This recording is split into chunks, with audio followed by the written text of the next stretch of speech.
aqui a chave é quente.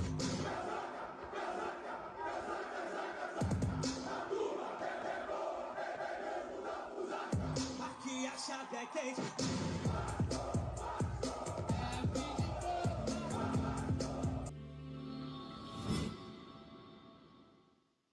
Fala aí, torcedor vascaíno, Nave Luz na área, trazendo mais um conteúdo para o canal.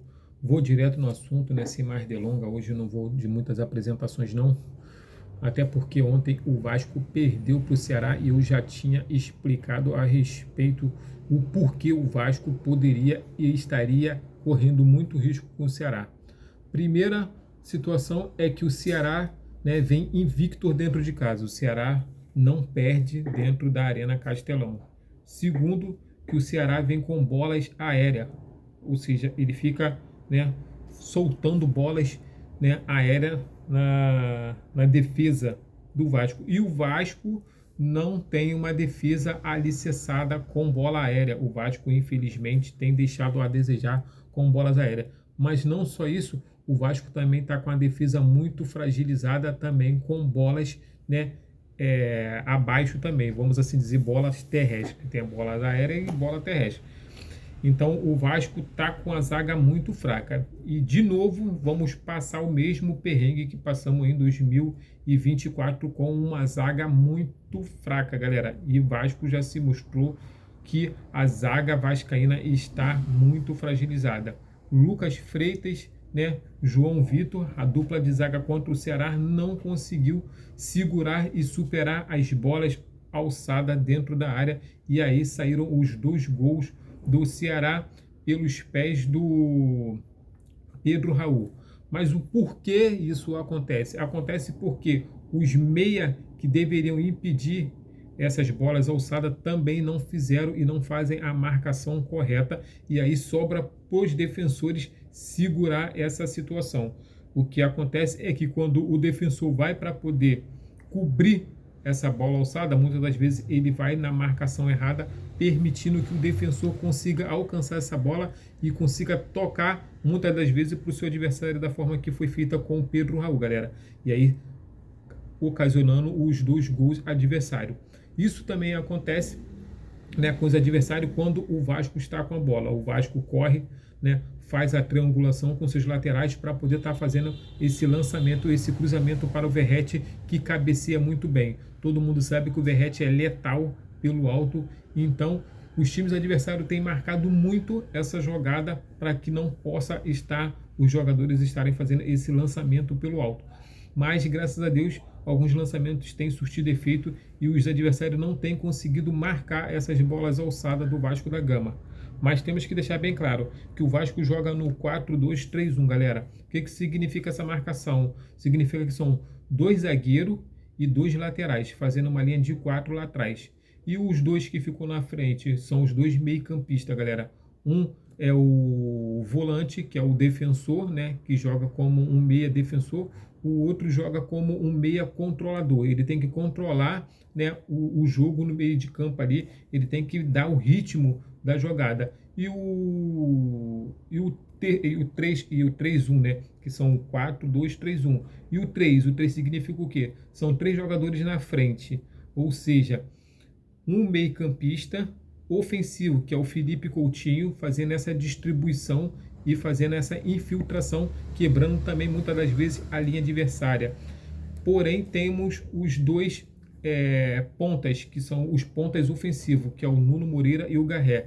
Um na esquerda e um na direita, fazendo essa infiltração ou até mesmo fazendo esses lançamentos, que é o cruzamento para o Verratti. E o todo mundo já sabe que é o Verratti, que fica ali na frente para poder estar cabeceando, e ele fica dentro da área, galera. Uma vez que o Verratti sai da área, ele passa a ser um jogador normal, ele não passa a ser um jogador letal. O Verratti, ele é letal dentro da área, ele consegue muitas das vezes desequilibrar quando ele se encontra, quando a bola está com ele dentro da área. Saiu da área, o Verratti fica inofensivo, galera.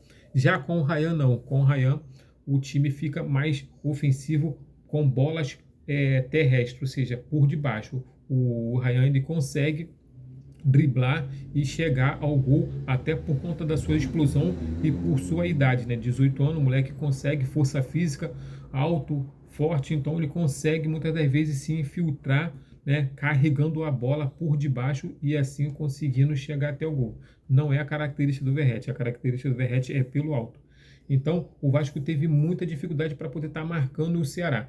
Mas como anular a formação 4-2-3-1, galera? Para anular essa formação, temos a formação 4-4-2, que é a formação 4 jogadores atrás e mais 4 jogadores atrás também, formando 8 jogadores atrás.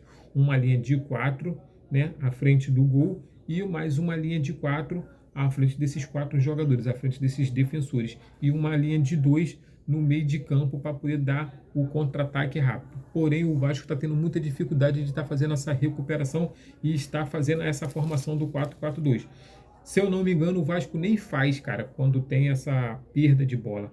Alguns jogadores, alguns times conseguem fazer isso rápido, até porque isso tem que ter muito treinamento, é muito corrido, é muito fôlego, então o jogador exige muito do jogador. Ele entra no 4-2-3-1 para atacar ofensivamente. Quando perde a bola, eles têm que entrar no 4-4-2.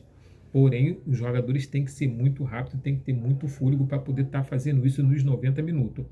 O Vasco, naturalmente, contra o Flamengo, vai ter que jogar dessa forma, vai ter que dar 110% dentro de campo no Maracanã, ou não vai conseguir superar o Flamengo, até porque o Flamengo joga também no 4-2-3-1, assim como o Vasco, que joga no 4-2-3-1.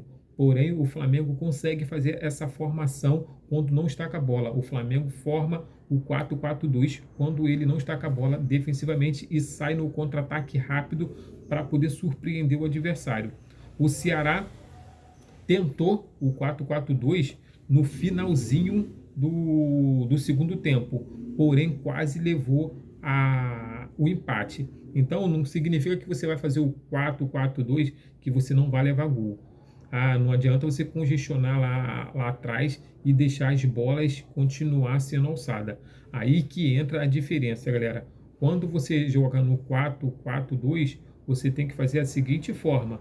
Os meio-campistas têm que atuar de uma forma exemplar, galera. Não pode dar mole nem dar brecha para o adversário alçar essas bolas na área e também não pode deixar que o adversário faça a quebra defensiva, a quebra de linha de impedimento. Uma vez que os jogadores quebram a linha de impedimento, deixa a zaga desguarnecida. E o Flamengo faz isso muito bem. O Flamengo tem jogadores muito velozes, assim como o Bruno Henrique, como o Cebolinha, tem aí o jogador que é o meio-campo inteligente, que faz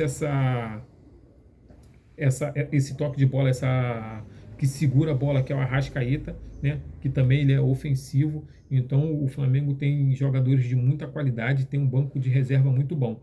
Então contra o Flamengo vai ser um jogo daqueles, vai ser um clássico puxado e o Vasco vai ter que se ligar no que está fazendo para não sair com a derrota, tá, galera? Então, galera, tamo junto, saudações vascaína. Daqui para frente vamos falar a respeito aí do que o Vasco pode e do que o Vasco não pode. Valeu? Fui!